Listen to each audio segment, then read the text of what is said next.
तो हेलो बच्चों, जैसा कि आप सभी को पता है कि मेरा नाम अनुराग सोनी है और मैं आपके फिजिक्स का मेंटर हूं और पाठशाला प्राइम में मैं आपको फिजिक्स पढ़ाऊंगा। तो आज जो हमारा चैप्टर है वो क्लास 10th जो सीबीएसई के जो बच्चे हैं, आज वो चैप्टर हमारा उन्हीं बच्चों के लिए है। और धीरे धीरे सभी क्लासेस की जो फिजिक्स के जो चैप्टर हैं वो धीरे धीरे आपको हमारे प्लेलिस्ट में दिखना मिल जाएगा। तो आज जो हम लोग चैप्टर पढ़ेंगे उस चैप्टर का नाम है लाइट। जैसा कि आप सभी जानते हैं कि इसको अलग अलग बुक्स में, जैसे आप एस चांद का बुक खोलिएगा तो वहाँ इसका नाम कुछ और होगा, या एस दिनेश का जब आप बुक खोलिएगा वहाँ इसका नाम कुछ और ही दिखाई देगा। तो वहाँ लॉ ऑफ रिफ्लेक्शन के नाम से भी या रिफ्रैक्शन के नाम से भी इस चैप्टर को हम लोग पढ़ते हैं। और इस फिजिक्स की जर्नी को हम लोग बिल्कुल आसान तरीके से और मौज मस्ती करते हुए इस जर्नी को हम लोग आगे बढ़ाएंगे और धीरे धीरे बिल्कुल बेसिक लेवल से लेकर के हाई लेवल तक हम लोग हर एक चीज़ को सीखेंगे। तो आज हमारा जो टॉपिक है लाइट चैप्टर में, इसमें हम लोग जानेंगे कि सबसे देखिए क्या होता है कि किसी भी चैप्टर को पढ़ने से पहले उसका एक इंट्रोडक्टरी वीडियो जो आना, मतलब एक इंट्रोडक्शन पता होना चाहिए कि आखिर हम लोग को इस चैप्टर में पढ़ना क्या है।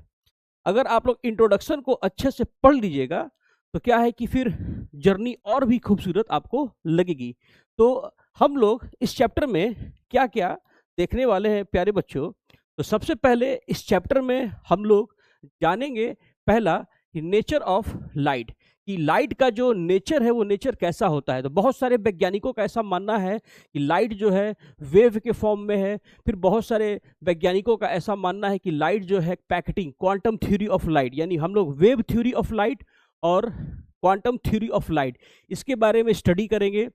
फिर आगे हम लोग पढ़ेंगे कि जो सोर्स ऑफ लाइट है, लाइट हमें किन किन सोर्स से प्राप्त होता है, इसके बारे में हम लोग जानेंगे। फिर हमारा अगला टॉपिक रहेगा important terms and there condition.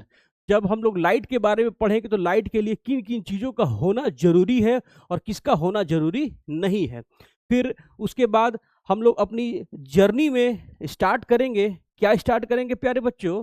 Reflection of light, कि सर रिफ्लेक्शन ऑफ लाइट क्या होता है। तो जैसा कि आप सभी को पता होगा कि जब लाइट एक मीडियम से आए और सेम मीडियम में ही वापस लौट जाए तो that physical phenomena is called reflection of light.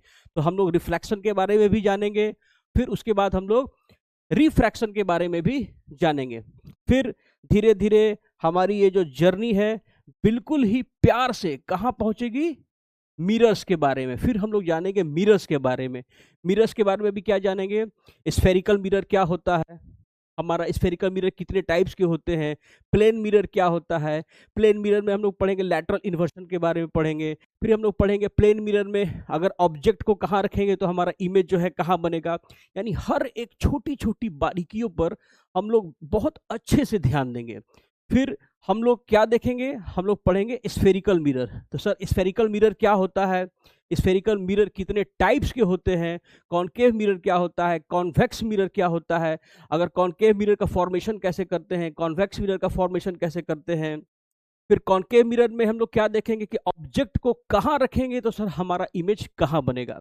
Concave mirror में फिर हम लोग आगे जानेंगे कि सर हमारे डे टू डे लाइफ में कॉनकेव मिरर का, कॉन्वेक्स मिरर का यूज कहाँ होता है। आप लोगों के पास देखे होंगे कि बस होता है तो बस में एक लुकिंग ग्लास होता है, साइड मिरर होता है, डॉक्टर के हेड पे एक मिरर होता है, टॉर्च होता है।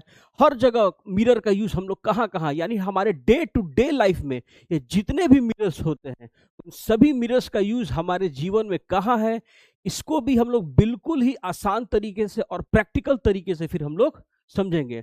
फिर जो है प्यारे बच्चों, हमारे न्यारे बच्चों, हम लोग क्या देखेंगे?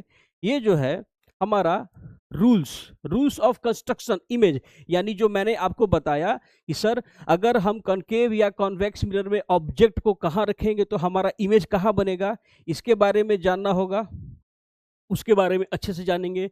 फिर कभी कभी क्या होता है ना, आइडेंटिफिकेशन ऑफ मिरर्स। सर ये क्या, कौन सा टॉपिक है?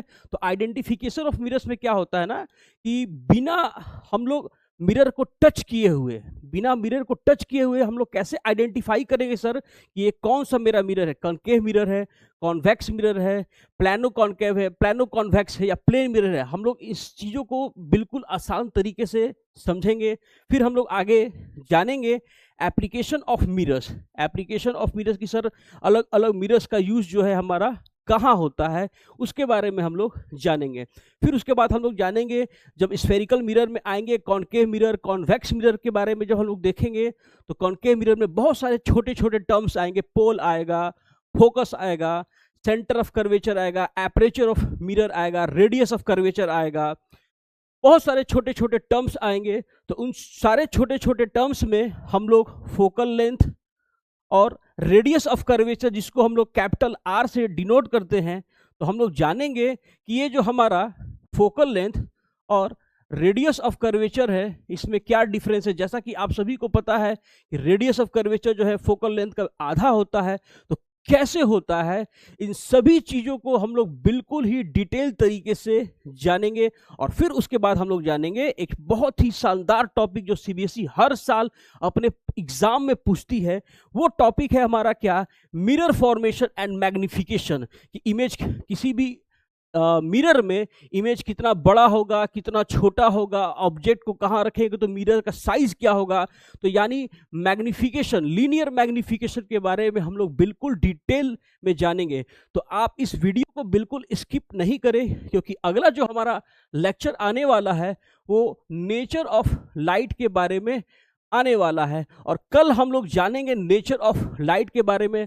और जैसे जैसे हमारी ये जर्नी जो है आगे बढ़ते जाएगी, तो मैं बिल्कुल वादा करता हूँ कि मैं आपका अपना बड़ा भाई अनुराग सोनी जो है आपको फिजिक्स ये जो चैप्टर है बहुत ही प्यार से और बिल्कुल आसान शब्दों में समझाने की पूरी कोशिश करूँगा। और आशा है कि ये वीडियो आपको पसंद आया होगा और इस जर्नी को हम लोग बिल्कुल खूबसूरत बनाएंगे। आज के लिए इतना ही काफ़ी है।